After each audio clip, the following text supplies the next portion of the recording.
Dzisiaj pokażemy Wam depozyty. Każde szanujące się muzeum posiada depozyty, posiada eksponaty, które są wystawiane jako ekspozycja czasowa. I dlatego dzisiejszy odcinek będzie właśnie o czymś takim. Zapraszamy.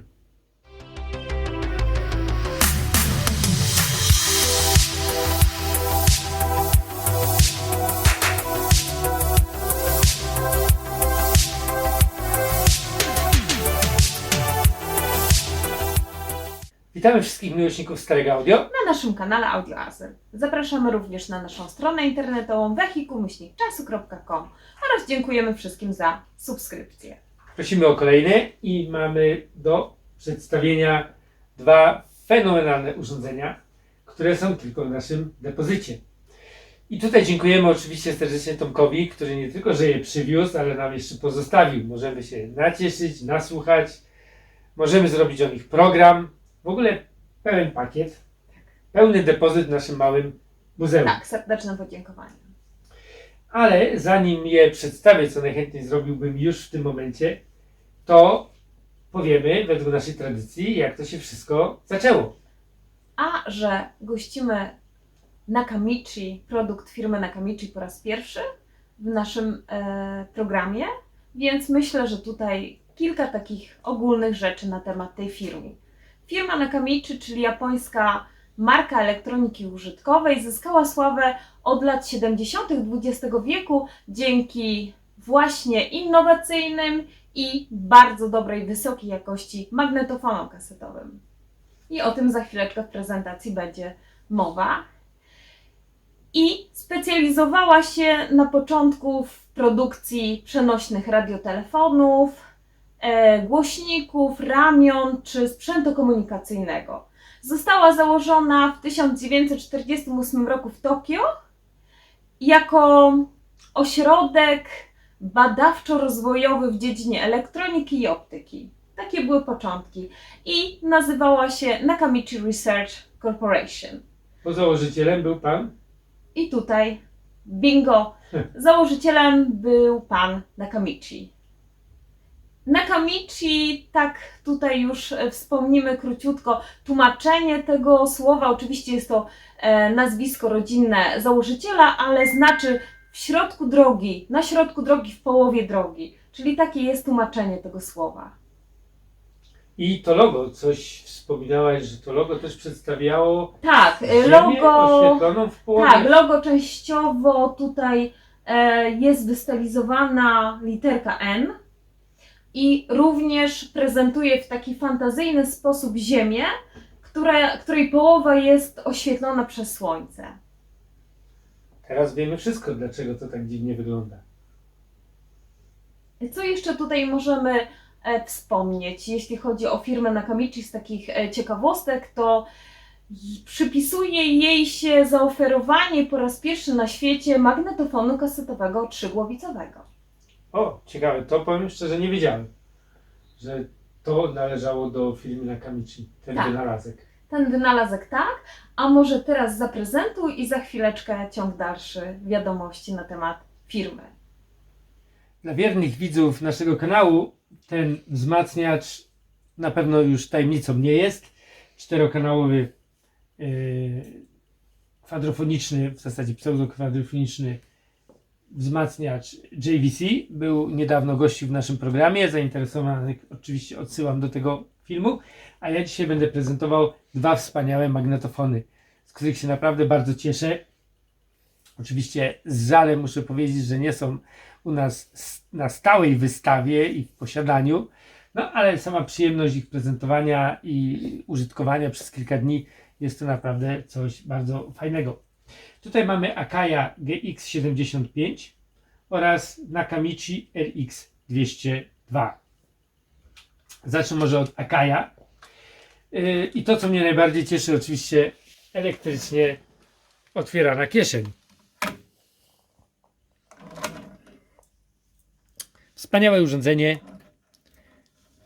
Mamy 3 głowice, Direct Drive. Naprawdę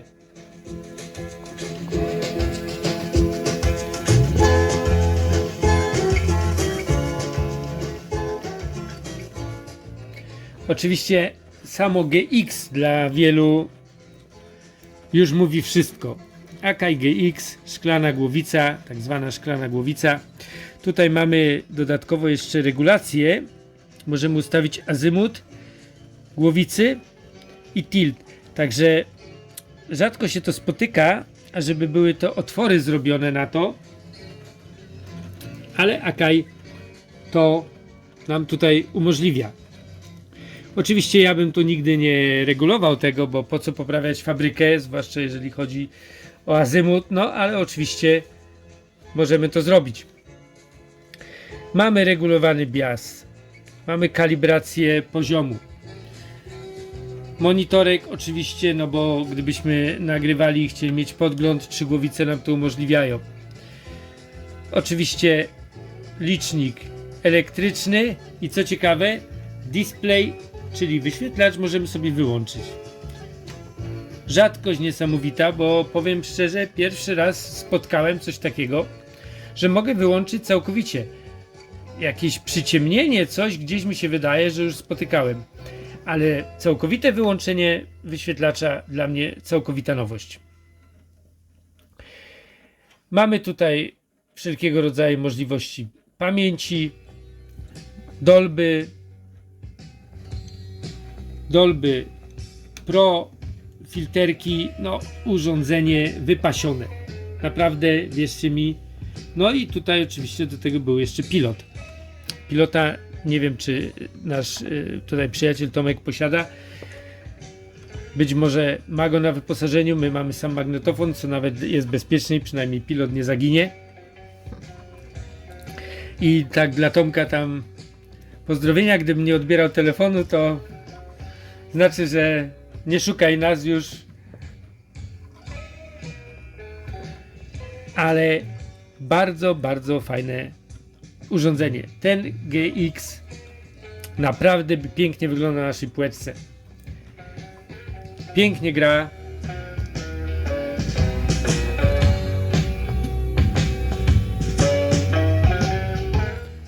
No i oczywiście Direct Drive, czyli w zasadzie mamy prawidłową prędkość przesuwu taśmy. I tu no, mam trochę taki dylemat, bo z moją taśmą testową on się odrobinkę nie zgadza, ale oczywiście to jest kwestia bardzo względna, bo na Nakamichi się zgadza, więc nie wiem, czy te prędkości, no ja mam, powiedzmy sobie szczerze, wszystkie magnetofony przystosowane pod moje taśmy i wszystkie prędkości mam tak samo według jednej kasety uszykowane. No być może jakieś tam drobne różnice występują.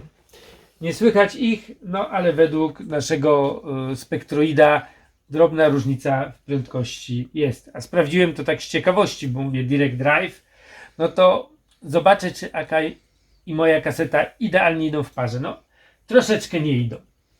Ale mówię wam, urządzenie przepiękne. No i oczywiście to otwieranie kasety. Sam wygląd. Zobaczcie, jak to jest pięknie zrobione. Aluminium. Tutaj to przyciemniane szkło. No to widać, że to nie jest magnetofon za 50 zł. No jak przejdziemy do Akaja, to oczywiście do Nakamichi, to oczywiście jest zupełnie jeszcze inna liga, zupełnie inna bajka. No bo tutaj otwieranie mamy zupełnie inaczej, bo nam wyjeżdża cała kieszeń. Kasetę wkładamy odwrotnie. Ja może zdejmę tą szybkę, bo ona jest zdejmowana, a będzie to lepiej widać.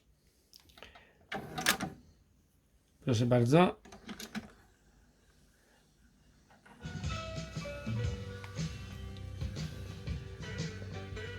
Prawdziwy Nakamichi i cała jego tajemnica polega właśnie na tym przycisku.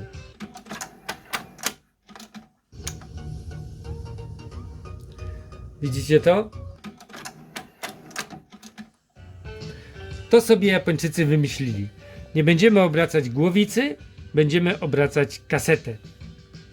I to, powiem wam szczerze, działa naprawdę szybko.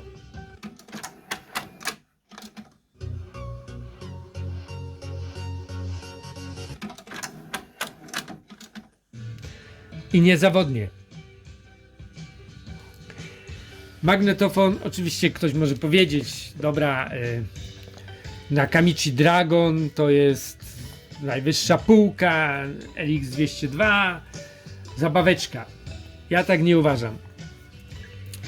Fenomenalne urządzenie, naprawdę też wypasione, bo mamy tutaj zarówno autorewers, pamięć licznika, timerek,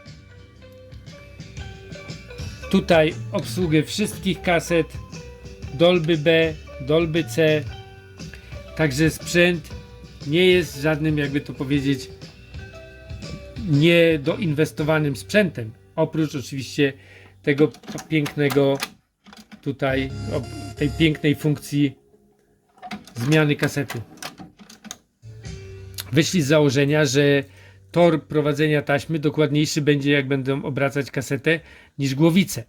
No nie wiem, na ile to się sprawdzało w 100%, no bo każda zmiana jest jakby ingerencją w prowadzenie taśmy, więc ponoć najlepsze magnetofony w ogóle nie mają ani autorewersu, ani takich rzeczy, tylko po prostu zwykłą głowicę, która jest również nieobracana i kaseta automatycznie jest również nieobracana.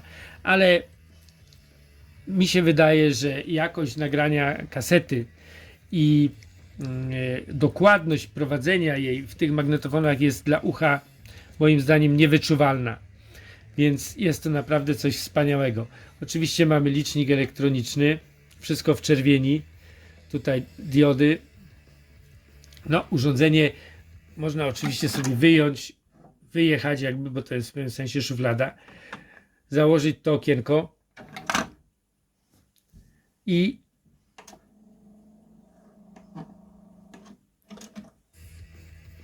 oj. O.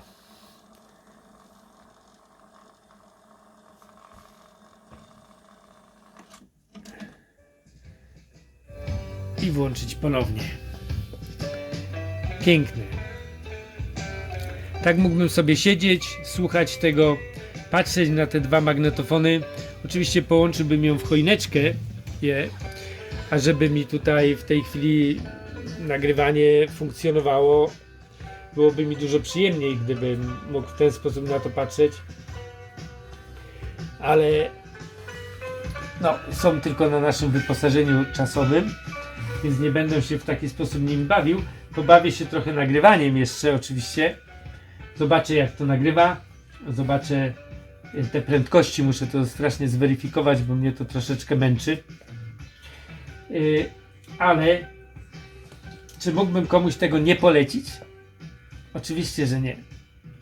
Ratujcie, szukajcie z całego serca obydwa. Jeżeli ktoś nie lubi obracanych kaset,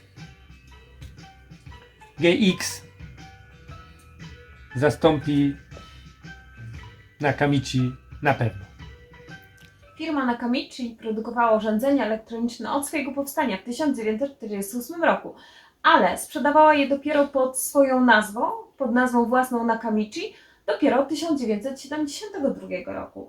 Jak wcześniej wspomniałam, firma bardzo dobrze znana jest dzięki tym magnetofonom kasetowym, aczkolwiek przypisuje się jej również inne innowacje, takie jak samocentrujący odtwarzacz gramofonowy, ultrakompaktowe zmieniarki CD z ładowaniem szczelinowym oraz nagrywarki DAT i inne jeszcze miała osiągnięcia, ale oczywiście przechodziła też w swojej historii różne etapy. Również miała problemy finansowe. Myślę, że o tym opowiemy w innych odcinkach.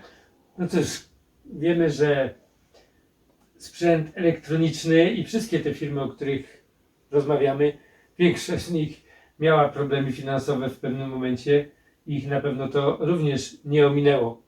Ale my mówimy o ich najlepszych latach, jak zawsze, bo mamy sprzęty wtedy, kiedy oni jeszcze tych problemów nie mieli, Tak, kiedy oczywiście. produkowali najlepszy swój sprzęt, najfajniejsze były te urządzenia, więc no przykro nam, że wiele tych firm nie istnieje, no ale po nich zawsze coś jednak dla nas tutaj zostało.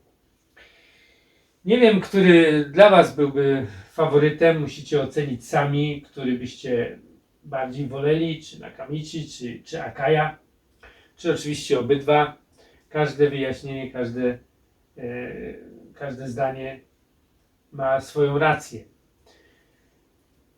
Oczywiście my będziemy się musieli z nimi też niedługo pożegnać, dlatego cieszymy się bardzo, że mogliśmy w ogóle ten odcinek nakręcić, że mogliśmy pokazać te sprzęty. No i szykujemy się oczywiście do następnych odcinków. Także dziękujemy bardzo za oglądanie naszego kanału, za subskrypcję. Zapraszamy na naszą stronę wehikuł-czasu.com i do zobaczenia w następnych odcinkach. Do widzenia.